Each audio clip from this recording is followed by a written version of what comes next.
Al mensaje fácil, Señor. Bendícelo, Señor, para que sea de bendición, Padre Santo. Ayúdanos tú, Señor, en todas las áreas, Padre Santo. Gracias te doy, Señor, por permitir que un día pueda orar por mis hermanos, Padre Santo. Gracias por todo, en el nombre de tu Hijo Jesús. Amén. Como antes he dicho, posiblemente estemos ante uno de los pasajes más conocidos de toda la Biblia.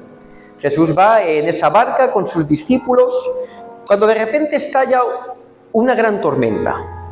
En medio de esa tormenta tenemos que tener algo en cuenta que me parece bastante importante, y es que por lo menos más de la mitad de los discípulos de Jesús eran pescadores de profesión. Por tanto, debían de ser personas que estaban acostumbradas a sufrir tormentas mientras estaban en el agua. Sin embargo, todos los discípulos dicen que son vencidos por esta situación, tienen miedo y pierden completamente la esperanza de poder salvarse. Despiertan a Jesús, pero no para pedirle que los salve, sino para decirles que se ahogan, que ya no hay solución. Y yo creo que en este pasaje hay varios propósitos, porque la Escritura es inspirada por Dios. ¿Cuántos creen esta verdad fundamental? Toda la Escritura, toda la Biblia es inspirada por Dios. Y Dios todo lo que pone en este maravilloso libro lo pone con un propósito. Y para mí, en este pasaje veo dos propósitos muy claros.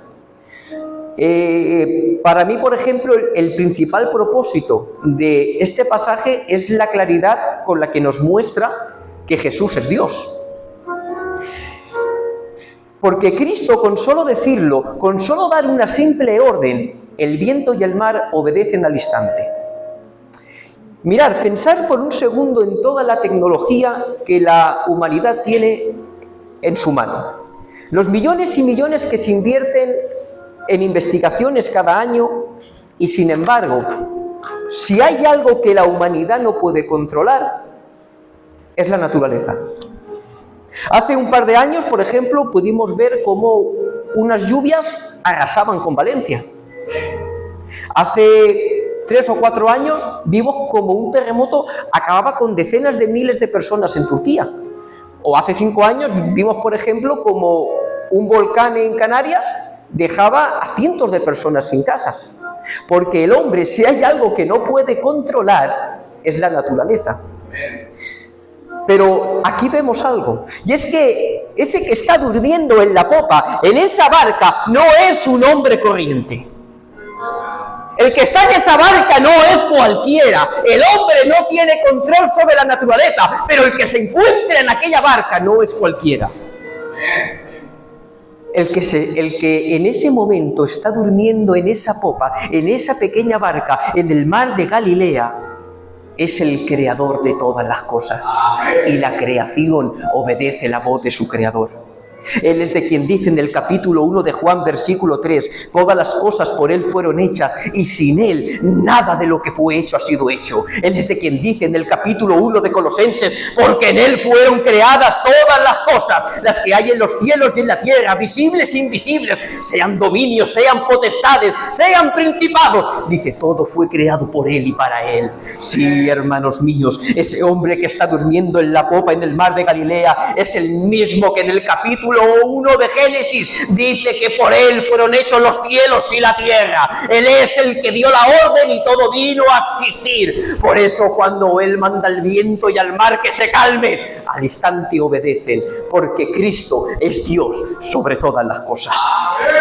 Bendito y glorificado sea el nombre del Señor.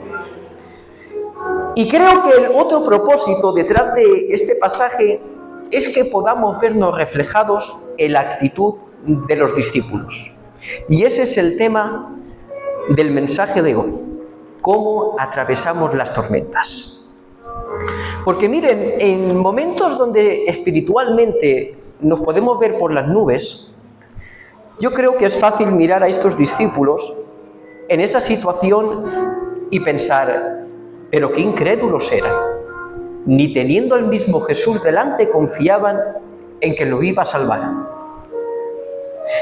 Pero, ¿cuántas veces en medio de los problemas y las dificultades nuestra actitud se ha parecido a la de los discípulos?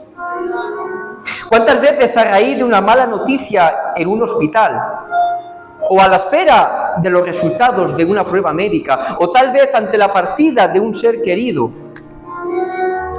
o tal vez ante el mal caminar de un hijo, hemos pensado, de esta me ahogo y no salgo? Y tus pensamientos han estado tan centrados en buscar soluciones desesperadas que te has olvidado que en tu barca va el creador de todas las cosas. Si esa es tu situación, yo con este mensaje no quiero emocionarte.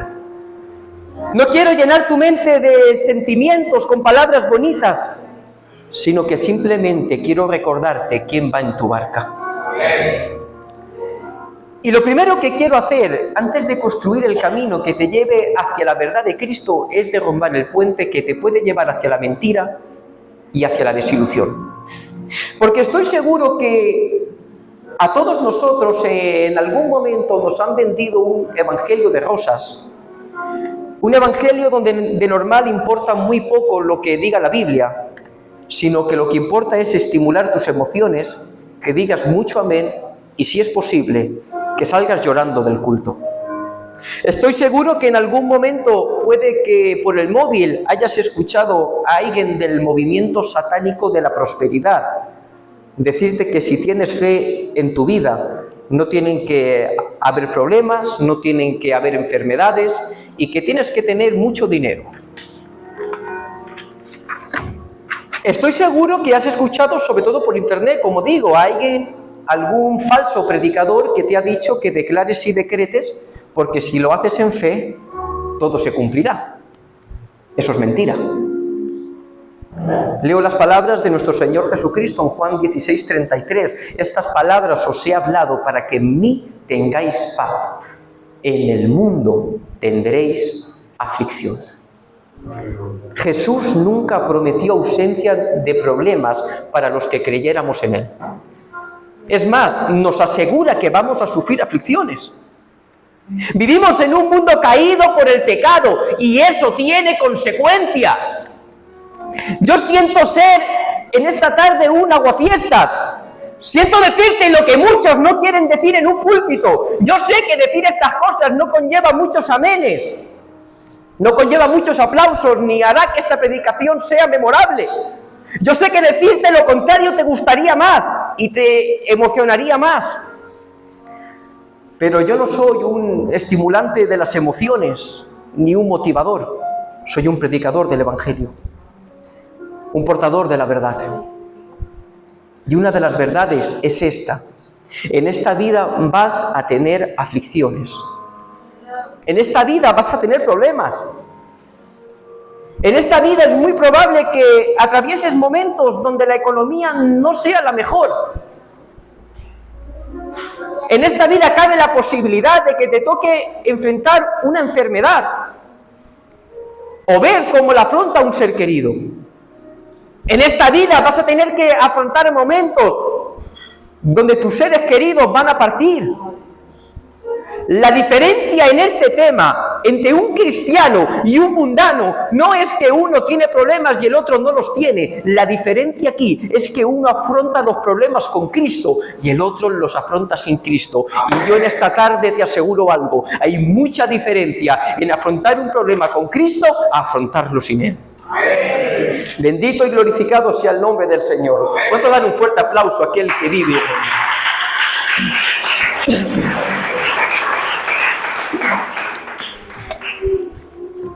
Yo en esta tarde quiero que veamos tres cosas distintas que nos pueden llevar a atravesar tormentas. Y creo firmemente que son tres causas distintas y que diferenciarlas nos van a ayudar mucho. Porque la manera de afrontar estas distintas tormentas, estos distintos problemas, nos va a hacer salir o no de ellas. Y la primera yo creo que es la más común de todas y la que menos solemos percibir. La mayoría de los problemas que sufrimos son consecuencia de nuestras malas decisiones.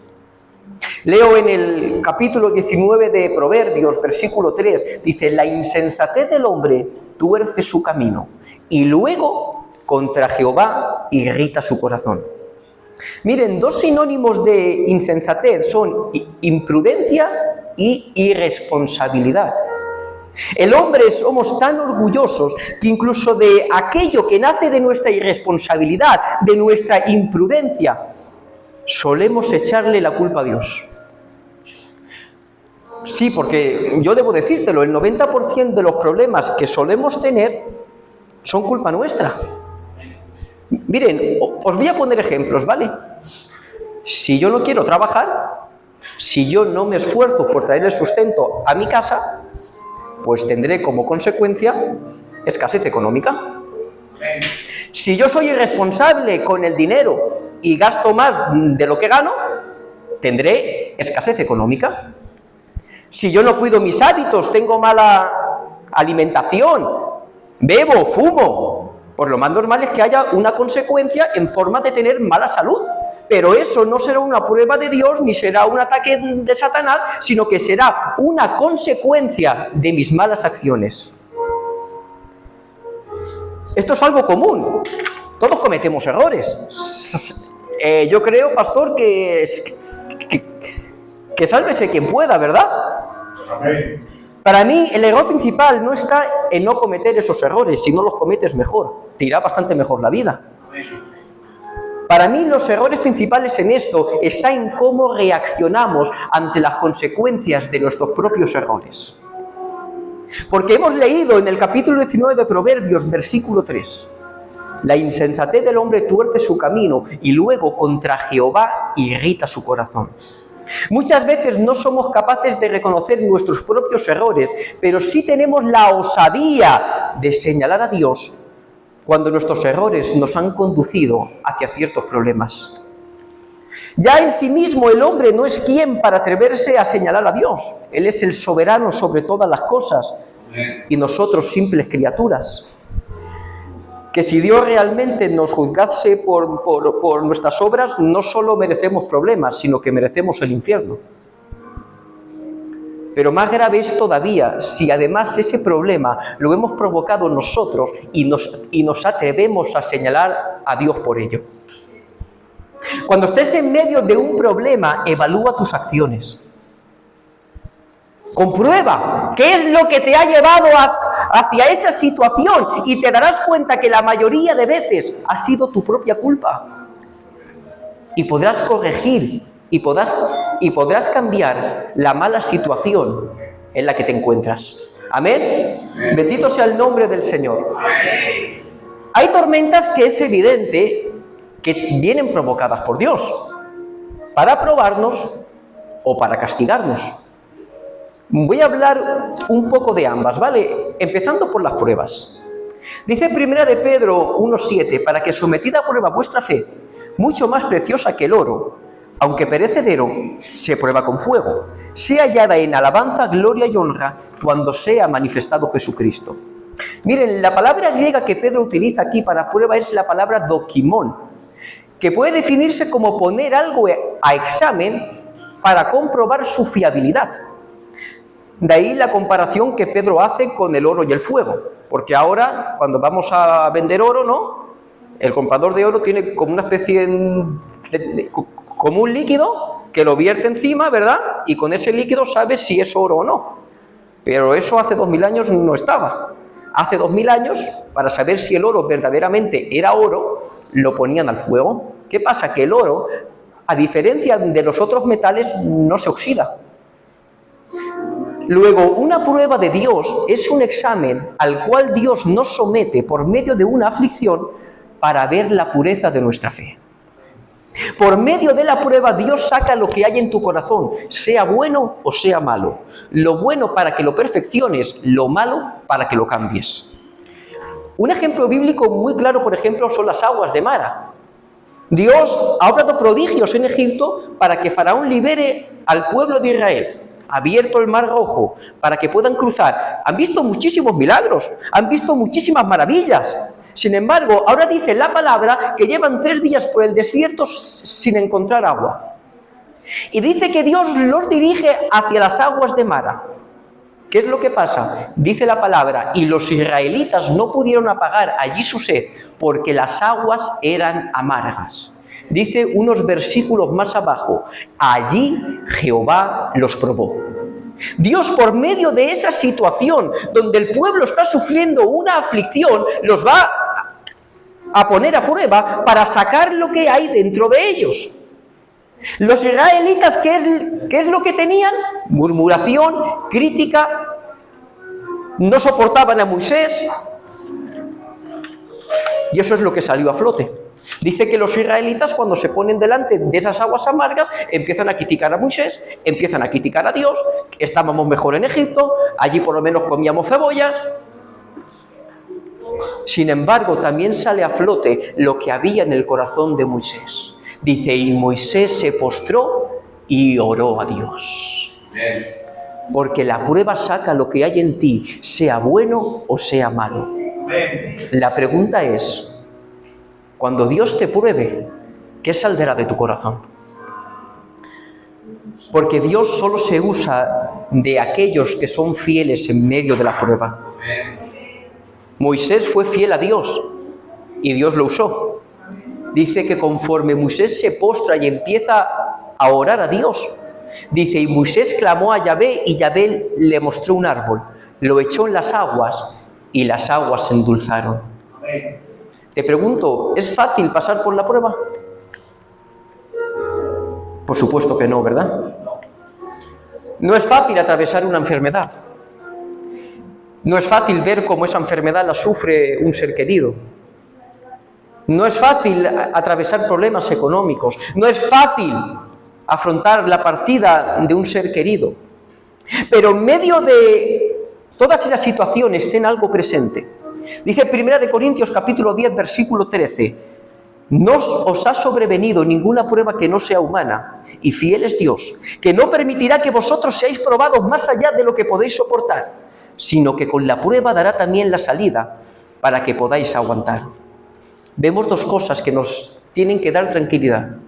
La prueba viene de Dios y nadie te ama como Dios.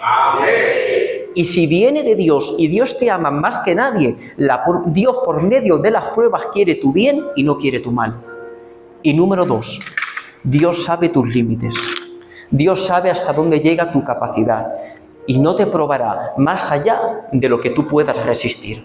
Bendito sea el nombre del Señor. Pero como antes decía, también hay veces que hay tormentas de parte de Dios que vienen como juicio o como castigo. Esta parte hay mucha gente que trata de negarla, pero es una realidad, está en las Escrituras. Cuando hablamos de castigo de parte de Dios para sus hijos, no debemos pensar en Dios como juez ejecutando justicia por haber hecho lo contrario a su voluntad. Eso es para los incrédulos, pero nosotros somos hijos. ¿Cuántos son hijos de Dios? Y como hijos, esos juicios o castigos de Dios vienen desde el amor de Dios como padre hacia sus hijos. Porque miren, muchas veces, y yo me pongo el primero, muchas veces somos muy tercos y nos cuesta mucho cambiar. Y nos cuesta mucho ser obedientes a la palabra de Dios. Y hay veces que en esa terquedad nuestra, Dios tiene que sacar la vara para que nos enderecemos y hagamos su voluntad. Dice en el capítulo 12 de la carta a los Hebreos, porque el Señor al que ama disciplina y azota a todo el que tiene por hijo. Si soportáis la disciplina, Dios os trata como hijos, porque ¿qué hijo es aquel a quien el Padre no disciplina? Pero si se os deja sin disciplina de la cual todos han sido participantes, entonces sois hijos bastardos y no hijos. Aquí la mayoría somos padres, ¿verdad? Tú no castigas a tus hijos con maldad, sino con la esperanza de que ese castigo lo haga recapacitar y cambie aquello que está haciendo mal. Pues de igual forma, Dios, cuando no hacemos las cosas bien, cuando obramos en contra de su voluntad, cuando Él nos habla por medio de su palabra y no hacemos caso, pues hay veces que tiene que meternos en ciertos procesos para que recapacitemos, nos enderecemos y hagamos lo que es agradable para Él. ¿Cuántos quieren obrar como Dios quiere? Bendito sea el nombre del Señor. Pero la tercera cosa que nos lleva a atravesar estas tormentas, que es la que nos ocupa hoy, son los ataques del diablo. Porque el diablo quiere hacer daño a los hijos de Dios. Yo creo que eso es una realidad que todos sabemos, ¿verdad? Dice en Efesios capítulo 6, versículo 12, porque no tenemos lucha contra sangre y carne, sino contra principados, potestades, contra gobernantes de las tinieblas de este siglo, contra huestes espirituales de maldad en las regiones celestes. Desde el mismo momento que aceptaste a Cristo como tu Señor y Salvador, te convertiste en enemigo de Satanás y los demonios. Yo quiero ser equilibrado con esto, ¿vale?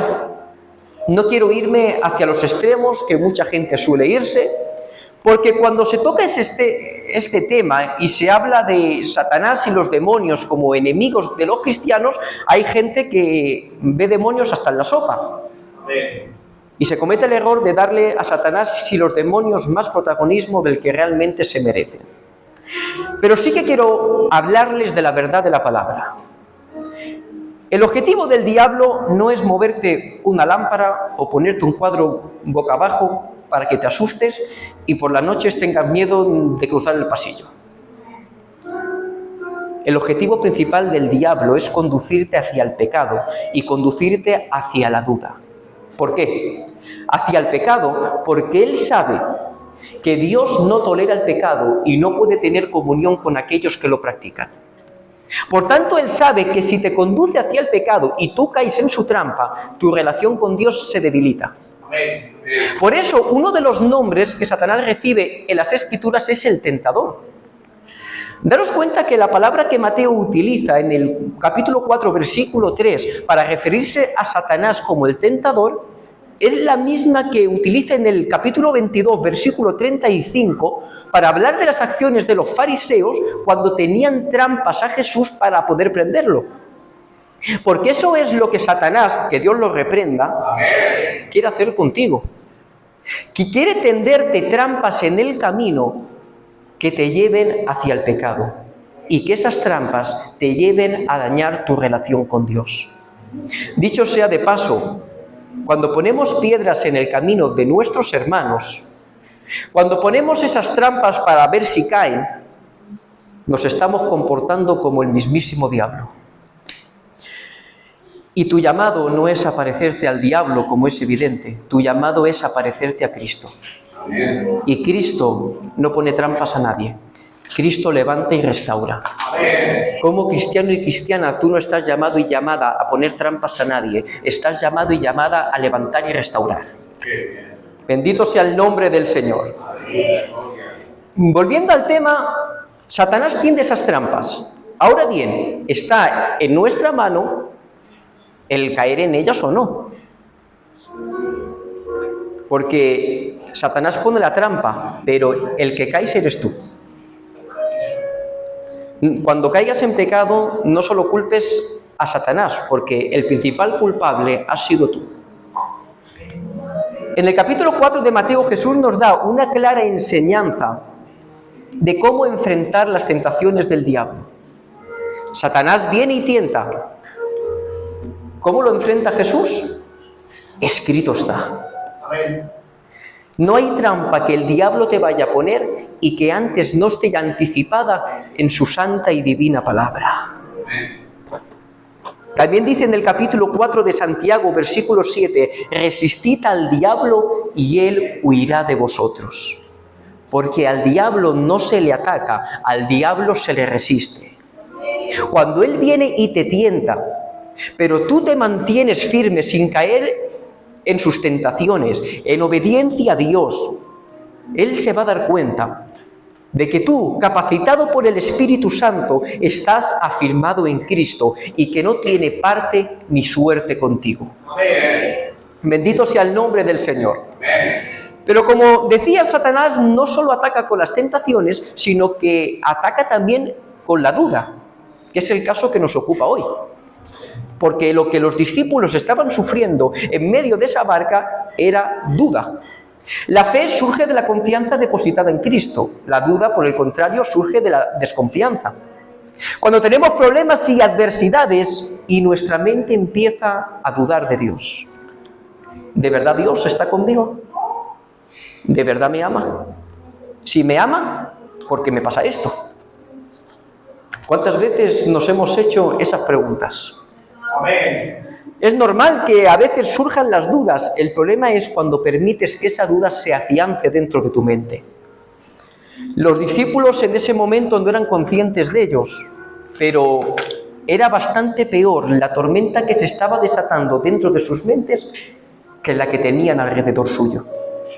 Daros cuenta que perdieron por completo la esperanza de salvarse, lo he dicho antes.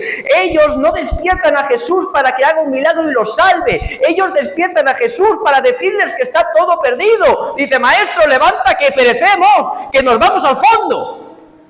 En medio de tus problemas, el enemigo va a buscar la misma respuesta en ti. Va a tratar por medio de la duda de llevarte al extremo donde digas, no puedo. Y como no estés firme en Cristo, créete que vas a dudar. Caer en la duda es más fácil de lo que muchas veces nos podemos imaginar. Si le pasó a los discípulos, nos puede pasar a nosotros perfectamente. ¿Y sabes qué pasa? Que la duda paraliza tu vida cristiana. Paraliza tu relación con Dios, paraliza tu paz, paraliza tu propósito. Por eso Satanás, que Dios lo reprenda, tiene tanto interés en sembrar dudas dentro de tu mente. Porque paraliza el propósito que Dios tiene contigo. A la otra orilla del mar de Galilea esperaba Gadara, y en Gadara había un hombre endemoniado que iba a ser liberado por Cristo, que iba a tener un encuentro con Jesús y que se iba a convertir en proclamador de lo que Cristo había hecho en él. ¿Sabes que Dios tiene propósitos contigo? Amén. ¿Cuántos saben que Dios tiene propósitos contigo? Mira, al margen del propósito particular que Dios tiene con cada uno, voy a hablarte de dos propósitos principales que Dios tiene contigo y que Satanás quiere frustrar. Propósito número 1, Dios quiere formar la imagen de Cristo en ti. Dice Romanos capítulo 8, versículo 29, porque a los que de antemano conoció, también los predestinó a ser hechos conforme a la imagen de su Hijo, para que en él sea el primogénito entre muchos hermanos. Dios te escogió para formar la imagen de Cristo en ti. Dios tiene ese propósito principal, que cada día te parezcas menos a ti mismo y te parezcas más a Él. Y Satanás sabe que a más te parezcas a Cristo, a más haya de Cristo en ti, más difícil va a ser seducirte hacia el pecado. Por eso Él quiere interrumpir ese proceso, Él quiere interrumpir ese propósito que Dios tiene contigo y va a utilizar la duda para tratar de impedirlo. Bendito sea el nombre del Señor. Amén. Y propósito número 2, Dios quiere que seas un proclamador y una proclamadora del Evangelio. Miren, dice 2 de Corintios 5:18, y todo esto procede de Dios, quien nos reconcilió consigo mismo por medio de Cristo y nos dio el ministerio de la reconciliación. Cuando eras su enemigo, Dios vino a tu encuentro. ¿Cuántos Dios ha venido a su encuentro? Dios vino a tu encuentro y te reconcilió consigo mismo y te introdujo a formar parte de su cuerpo, que es la Iglesia. Y ahora, como parte de esa Iglesia, se te ha encomendado el ministerio de la reconciliación. Dios tiene el propósito contigo de que anuncies ahí afuera las buenas nuevas del Evangelio. Sí, porque evangelizar no solo es trabajo ni tarea de los predicadores, también es trabajo tuyo. Es trabajo tuyo hablar de Cristo en el bar donde te tomas el café. Es trabajo tuyo hablar de Cristo en el trabajo. Todos los que formamos parte de la Iglesia de Cristo tenemos el ministerio de la reconciliación. Pero claro, ¿puedes proclamar a un Dios del cual tienes dudas? Sería difícil, ¿verdad? Necesitamos una fe que verdaderamente conozca a Jesús y que no dé lugar a la duda.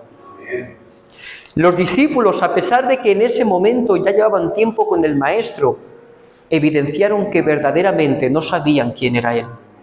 Cuando Jesús se levanta y calma esa tempestad en un solo segundo, empiezan a preguntarse, ¿quién es este que aun los vientos y el mar obedecen? Te pregunto en esta tarde, ¿conoces a Jesús? Si yo hoy te pregunto quién es Jesús en tu vida, ¿puedes responderme? Amén. ¿Cómo es tu relación con Él? Miren, muchas veces queremos ser conocedores de Jesús sin ni siquiera leer los evangelios. ¿Cómo vas a conocerlo si ni siquiera has leído el único lugar donde se habla de Él y donde habla Él? Vivimos en un mundo muy extraño ahora mismo, donde aparece gente que dice que es cristiana y nunca ha abierto una Biblia. Si no es a través de la palabra, no puedes responder a la pregunta de quién es Jesús. Es imposible. Es muy triste que haya gente que supuestamente lleva muchos años convertida y que todavía no sepa responder bíblicamente quién es Jesús. Oye, hay mucha gente que nos sale con lo de ¿para qué tanto conocimiento, chacho? Cuando hablamos de conocer la palabra de Dios, no hablamos de un conocimiento normal. No hablamos de conocer una filosofía, no hablamos de conocer un suceso histórico o de conocer una ecuación matemática. Hablamos de conocer la palabra misma de Dios, la revelación que Dios tiene para tu vida. No para grandes estudiosos, no para grandes teólogos, no, para tu vida. Este libro contiene verdades para ti, para tu salvación, para tu relación con Dios. Bendito sea el nombre del Señor. Hablamos del conocimiento de esta palabra, que cuando es predicada fielmente y es escuchada, te lleva de las tinieblas más oscuras a su luz más admirable. Bendito sea el nombre del Señor.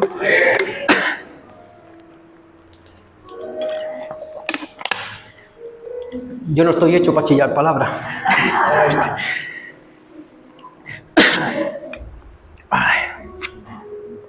Hablamos de esa palabra que cuando la conoces te revela a tu Salvador, te revela al caballero de la cruz. Y donde no hay un conocimiento de quién es Jesús, hay duda siempre. Estos discípulos que ahí dudaron, cuando verdaderamente tuvieron ese encuentro con Jesús, fueron capaces incluso de morir por su nombre como mártires. Porque en el nombre de Jesús se disipa toda duda. Bendito sea el nombre del Señor. También debemos entender que fe es confianza. Y no se puede tener confianza con quien no tenemos comunión. Si no pasas tiempo con Jesús, no vas a confiar en Él. ¿Cuántas horas al día? ¿Cuánto tiempo pasas con Él? Porque también hay gente que se hace llamar cristiana, que dicen que van a estar una eternidad con Jesús, y en el presente no son capaces ni de estar 20 minutos al día con Él. Y esto es bastante extraño, porque me estás diciendo que al día no pasas ni 5 minutos en oración con Él y que vas a pasar toda la eternidad. Eso es extraño. Cuando un cristiano atraviesa un problema, su actitud va a reflejar siempre su vida de oración. Bendito sea el nombre del Señor. Porque cuando conoces quién es Él a través de su palabra, cuando te acercas a Él por medio de la oración y verdaderamente tienes esa comunión viva con Él,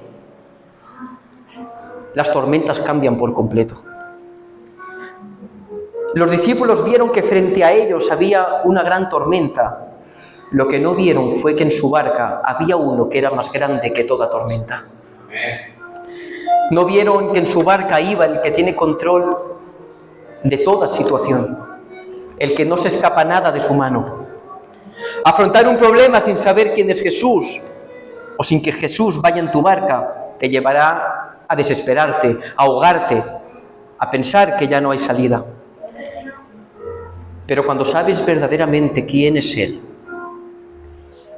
cuando sabes todo lo que Él ha hecho por ti, podrá venir el viento más fuerte o la ola más grande, que tú estarás confiado y confiada en el nombre de Jesús. Porque sabrás que en su momento Él se levantará y calmará cualquier tempestad. ¿Cuántos confían que Jesús va en su barca? No me conformo. ¿Cuántos confían en que Jesús va en su barca? ¿Y cuántos saben que Jesús tiene control de cualquier situación? ¿Y cuántos dan un fuerte aplauso al Rey de Reyes y Señor de Señores?